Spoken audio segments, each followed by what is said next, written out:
počátku, když jsme se bavili o tom, kde ta myšlenka vznikla a proč je manželství pro všechny tak důležité, k tomu, jak ta debata vlastně probíhá, jaké argumenty v ní zaznívají.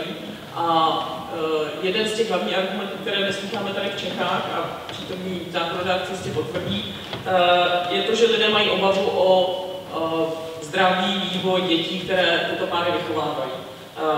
Že nebudou znát obě dvě role, že nebudou mít, bude chybět buď takzvaná role muže nebo takzvaná role ženy. Vy jste se s tím určitě taky setkal v těch debatách. Jak na tyto dotazy odpovídáte? It's a good question. Well, first of all, I like to remind people who ask me this question that my mothers did not elope to some all-female community in the Netherlands, right? We live in a rural, conservative state. There were plenty of men in and around my life. There were family members. There were male teachers in my schools. I was a Boy Scout, you know, that you've scouted in the Czech Republic. I had many, many positive, even male role models in my faith community. So there were no shortage of positive male role models in my life. There are also plenty of examples of highly successful people who have been raised by single parents, where there is, you know, a mother or a father at home raising children. And I know that there are some concerns about whether or not this is a quote-unquote suboptimal arrangement, and should the state be encouraging suboptimal parenting. But as anybody who has been a parent will tell you, the reality is that there are people who are suboptimal parents who are heterosexual. I'm sure there are plenty of parents who are gay who are suboptimal parents. But the quality of your parenting has nothing to do with your sexual orientation or your gender identity, whether you're a man or a woman. It has everything to do with whether or not, as a parent, you are willing to sacrifice for your children.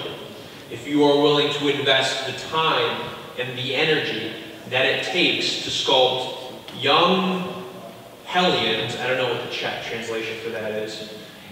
Hellion, okay, there you go. Wow, there you go.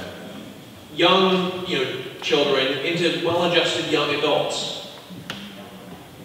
That is purely a question of who the parents are, not anything about their sexual orientation or their gender identity. We all know of bad parents who are heterosexual, right?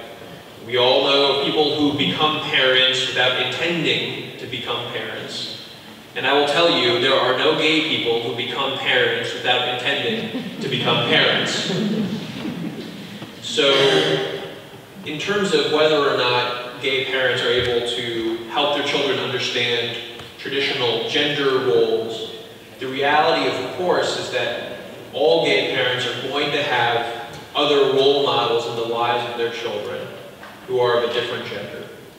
And frankly, even if they didn't want that, that would be impossible because of the society that we live in. Right? Children go to school, they go to church, they participate in organizations, they have friends who are of other genders. So this is a misnomer. I hope that by simply being here, I can maybe help be a bit proof of that. I represent 60,000 people in the Iowa Senate, and about 35,000 have been voted for me. So if that doesn't help, I'm not sure what will. Myslím, že váš příklad pomáhá nejen v Čechách, ale ve Spojených státech, ale i jinde, v jiných zemích, kam budete jistě cestovat, protože takových případů je málo, není jich tolik. Přesto se bavíme o dětech bez dětí a je skvělé mít někoho, kdo to může mluvit o vlastní zkušenosti z první ruky.